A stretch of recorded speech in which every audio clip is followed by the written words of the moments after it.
afternoon class. This is MTH 101 class, and we are going to be discussing sequences and series. That's AP and GP, sequences and series. So follow me. This for the purpose of this class, this notebook will be our board. All right. So please pay attention and learn with me. So what do you mean by a sequence? Let's talk about that first. So a sequence is just a kind of progression like this, and we have an ordered set of numbers like this. Each of the terms are related. Now if we take a closer look at this, we call this one the first term. We call the first term. This is the second term. This is the third one. All right. So we said each of the terms are related.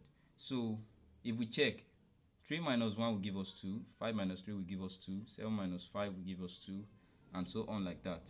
So we call the common difference 2 in this case. Now this kind of sequence is called a linear sequence because each term differs by from the next one by a constant term. We add this number 2 to a term to get the next term. So we call it a linear sequence. We also have what we call geometric or exponential sequence. I'm going to get to that soon, but first we want to focus on linear sequences. So we're going to take an example right now.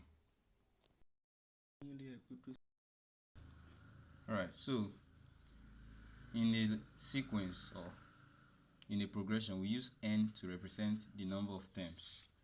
Now let's consider this example.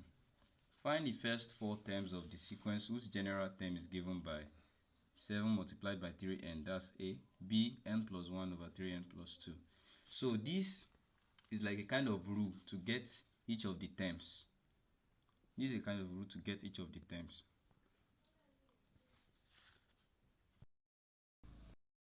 So we're going to apply this rule to solve for the first 4 terms.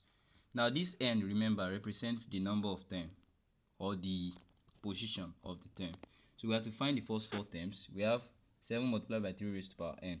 So for this, we're going to replace for the first term of this A, the first term will be, we're going to replace the n by 1. So that will be 7 multiplied by 3 raised to power 1. That will be 21. I hope you understand that. Alright. So we have to find the first 4 terms. So we have already found the first term. Now to find the second term. That will be 7 multiplied by 3 raised to power what? 2, right?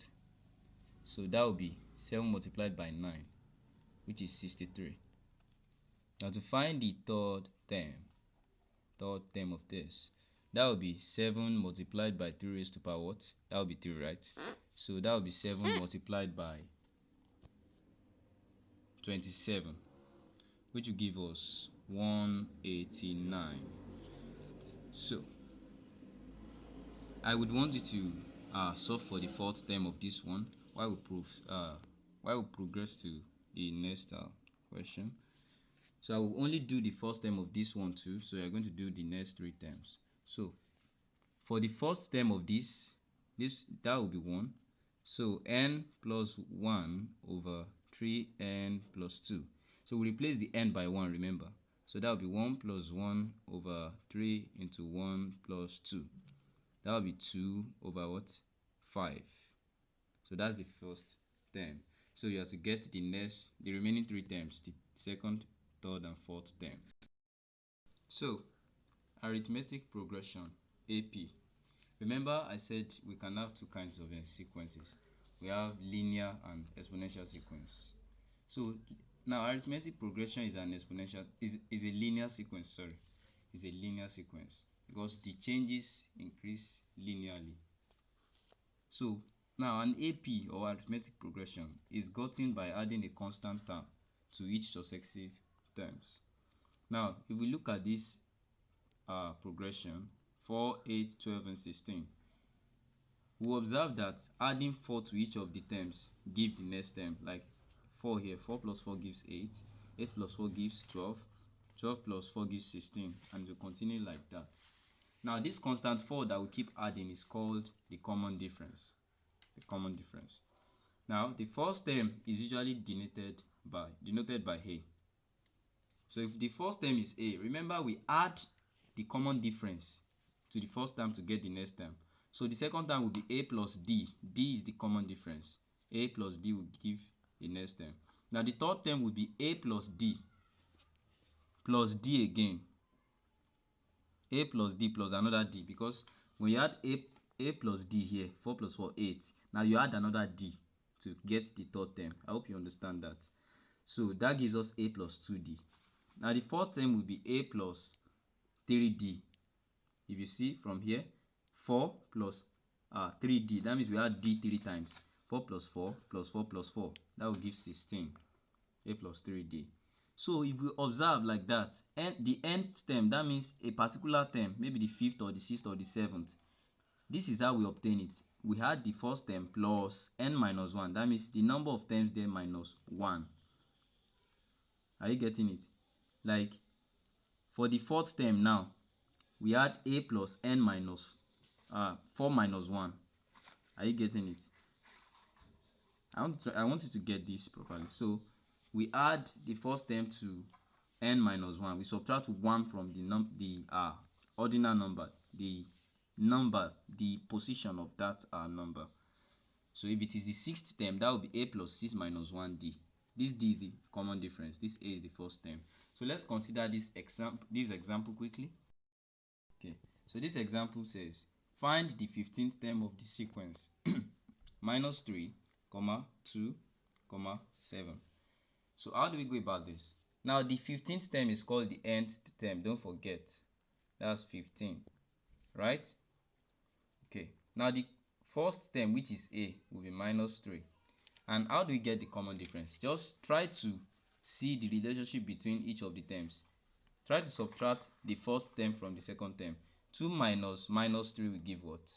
2 minus minus 3. That will be 2 plus 3, which is 5. Again, do 7 minus 2. 7 minus 2 will give what? 5. Can we see similarities between them? Remember that they increase in with a constant so they increase with a constant. So in this place the constant is 5, which is the common difference. So now that we have that, let's put that into a formula. Remember that to get the nth term, which is denoted like this, Tn, we say what? Do you still remember that formula? A plus n minus 1d. So that's the formula. Now this Tn means the nth term. So we replace it. We say T15. That means the 15th term will now be what? A, which is minus 3. The first term is minus 3. Plus n minus 1. Remember the n is this 15 itself. 15 minus 1 into d. D is what? D is 5. So let's replace it. Let's replace that. So now we get minus 3 plus 15 minus 1 is 14. 14. Now 14 times 5 will be what? Will be 70. 14 times 5 is 70. So minus 3 plus 70. That will be 70 minus 3, which is 67, right? Good.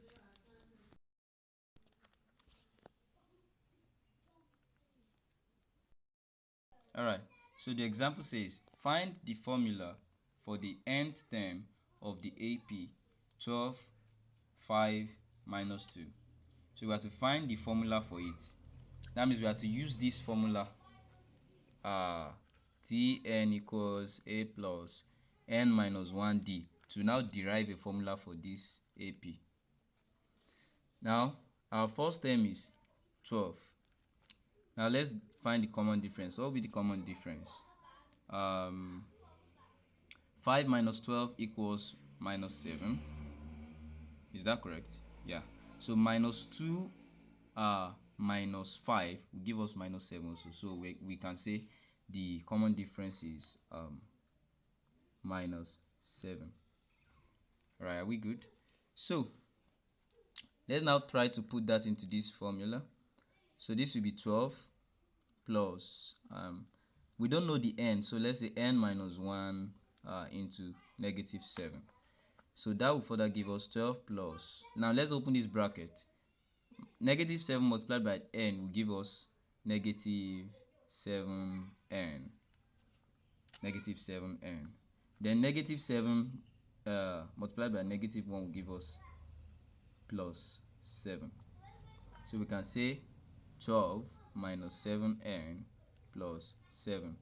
Now let's collect the like terms. 12 plus 7 minus 7n. 12 plus 7 is 19. So that's 19 minus 7n. That is the formula for this particular AP. So go over that example and make sure you understand it. All right.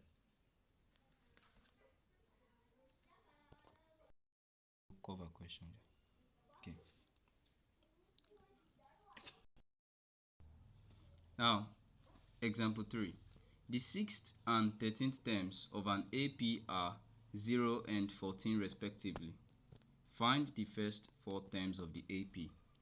So this kind of question is like a word problem on this AP and GP. No, on AP. We are not into GP yet. So if you look closely, we are not given any first term, we are not given any common difference. So but let's take a look.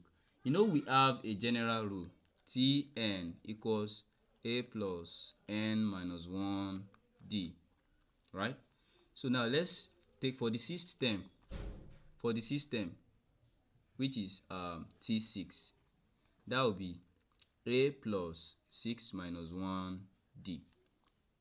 Now remember that we are given the system to be equal to 0. They said the 6th and 13th terms are 0 and 14 respectively. Respectively means in the order in which they are said. So 0 is for this system, 14 is for this 13th term. So the 6th term, T6, is a plus 6 minus 1d, and then is equal to 0. So we can say a plus 5d, because 6 minus 1 is 5, equals 0. That's equation 1. Okay. So going for this 13th term. For this 13th term, we have a plus 13 minus 1d. Okay, that will give us the 13th term. So that's a plus 12d, which is equal to 14. We call that our equation 2. So set camera. Now from equation 1, now let's take a look at equation 1. What's equation 1 again? A plus 5d. From equation 1, a plus 5d equals 0, right? So let's try to substitute for this a. Let's try to make a the subject of the formula. We say a equals, when this crosses over, becomes minus 5d. You know that will be 0 minus 5d, and it's still the same thing as minus 5d. So let's call this equation 3, because we have gotten another equation, right? Right. So now let's put equation 3 back into equation 2. Remember, this is equation 2, a plus 12d equals 14. So let's replace this a in equation 2. All right. So we have in equation 2 a plus 12d equals 14. So let's replace a, which is now what? Minus 5d. So minus 5d plus 12d equals 14. Now minus 5d plus 12d should give us what? That's 12 minus 5, which is what? 7d equals 14. Alright, so 7d equals 14. That's what we get, because if we rearrange this, that will be 12d minus 5d. That's 7d equals 14. So now let's divide both sides by 7. So that will cancel out 7, and d will give us 14 over 7, which is 2. Now we got this. Now, so we have d equals 2.